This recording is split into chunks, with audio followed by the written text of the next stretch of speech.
You never really know the strength of a person until the world decides to test them in silence, until they're alone, broken down on the side of the road. And the only thing louder than the storm overhead is the quiet cruelty of someone who's supposed to protect them. Her name was Janelle Carter, 32 years old, mother of one, graduate student, community outreach volunteer, a woman just trying to get home. But that night, that rainy Thursday on Route 79, she'd break in a way most people never recover from, because the man who pulled over to help her wasn't there to help at all. He was there to remind her that in his world, a woman like her was supposed to stay scared, stay small.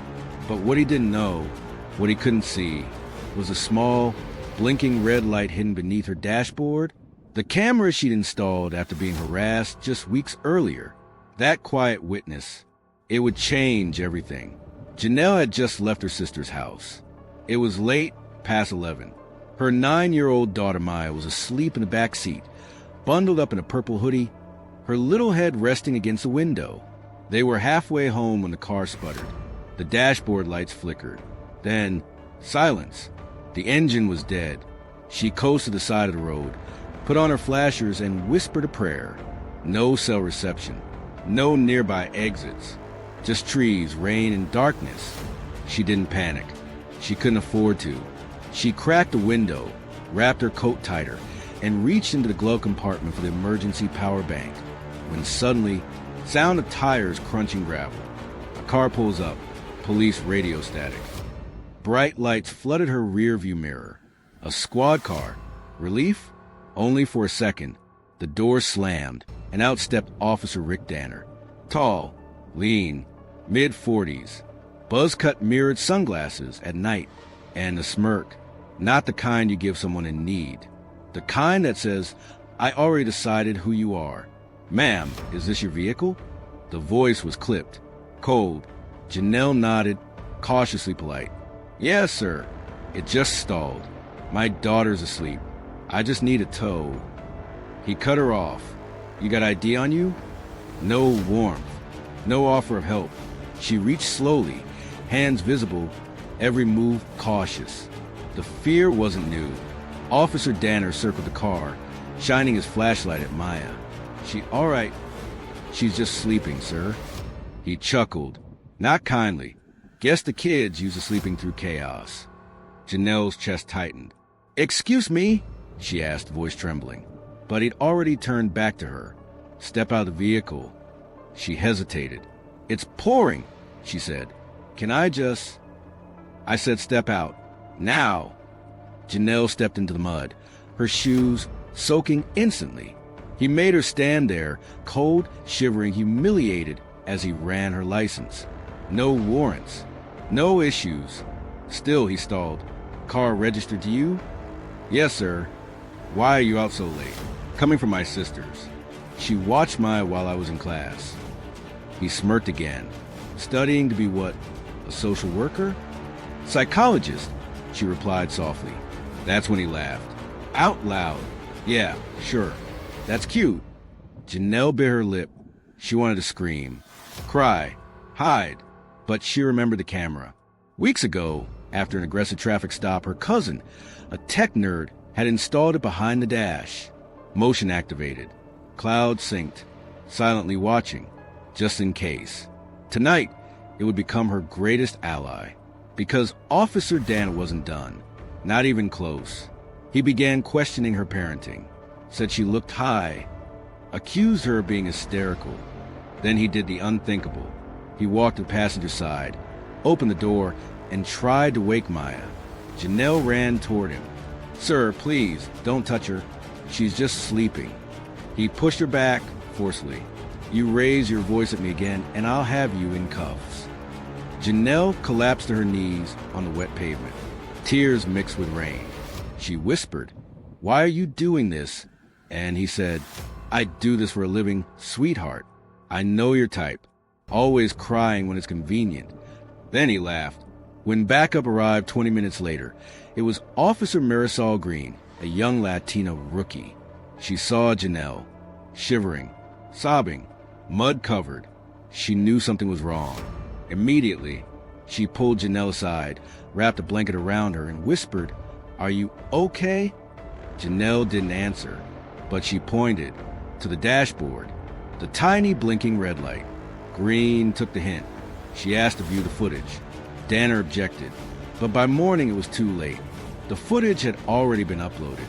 By noon the next day, it had gone viral. Black woman harassed by cop catches it all on camera. Officer mocks crying mother, but misses hidden dash cam. Police department under fire after viral clip shows officer abusing authority. It was everywhere. Every news station, every platform, every conversation. Janelle, who once felt invisible, was now a household name, but not because she wanted fame, because the world had seen what she'd been forced to endure. The department launched an internal investigation. Danner was placed on administrative leave, then forced to resign. Janelle filed a civil suit and won. She used the money not for revenge, but for power. She started a non-profit, Silent Witness, providing dash cams to women in vulnerable communities, offering legal aid, raising awareness. And Officer Green, she testified on Janelle's behalf, then requested a transfer to community outreach.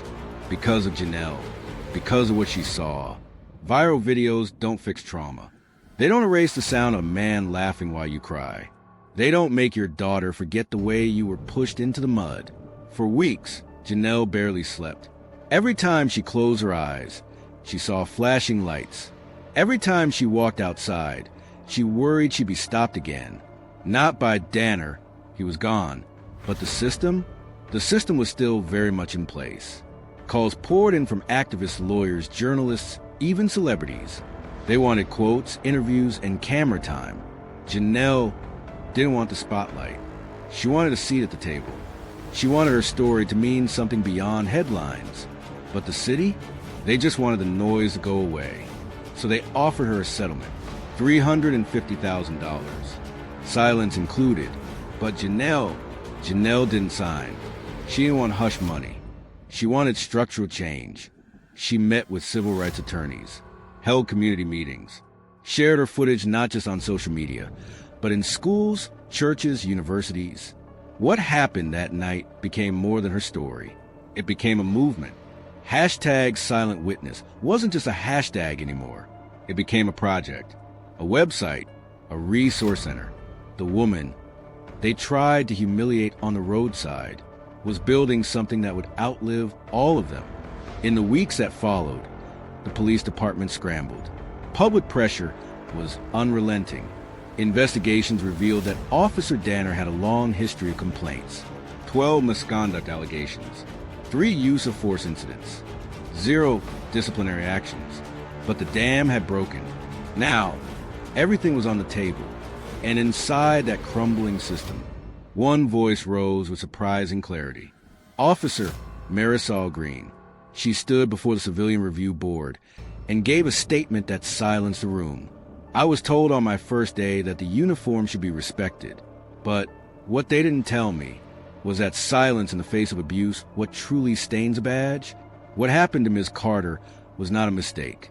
It was routine, and I refuse to be part of routine that destroys people. Her words sparked a fire. Officers came forward anonymously. Old cases were reopened, and the mayor, who had once tried to downplay everything, she called Janelle personally. "We want you on the newly formed Civilian Advisory Board," she said. Janelle paused, then replied, "Only if I'm allowed to tell the truth." And for the first time, the city said yes. It was months later when Janelle heard her daughter speak about that night. They were in a quiet park, watching ducks in a pond. Maya turned and said, "Mommy, was that man trying to take me away?" Janelle froze. Tears welled instantly. She couldn't answer, but Maya kept going. "I wasn't scared because you were there, and the red light was on, like a superhero camera." Janelle laughed softly through her tears. "That red light saved us," she whispered.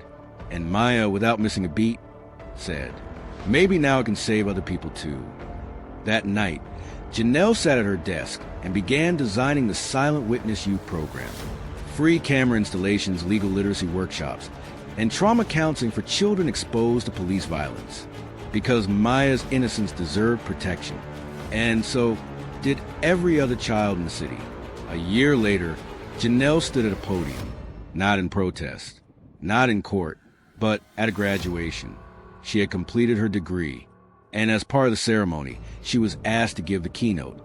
The woman who had once been humiliated in the rain, knee-deep in mud, was now standing in front of hundreds, poised, clear, unafraid. Her speech was simple, but unforgettable. Some people will try to break you quietly. Some will mock your pain while wearing the face of power. But your truth, recorded or not, is still yours. Hold on to it. Speak it, because the world will not change until we make it uncomfortable for injustice to breathe. The crowd rose to their feet, and somewhere in the back, Officer Marisol Green clapped the loudest. Later that night, Janelle drove home.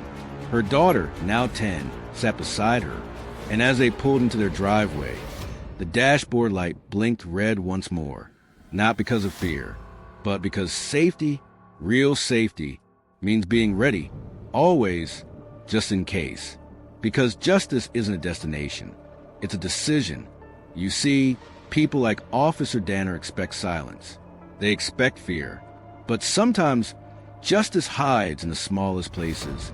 A blinking red light, a whispered prayer, a woman who refuses to stay down. Janelle was never weak. She was just waiting for the world to see what strength really looks like. So the next time someone laughs at your tears, remind them tears water the seeds of power. And when justice blooms, it doesn't ask for permission. Subscribe to Crime Files Uncover for more powerful true stories where justice prevails and the silence rise.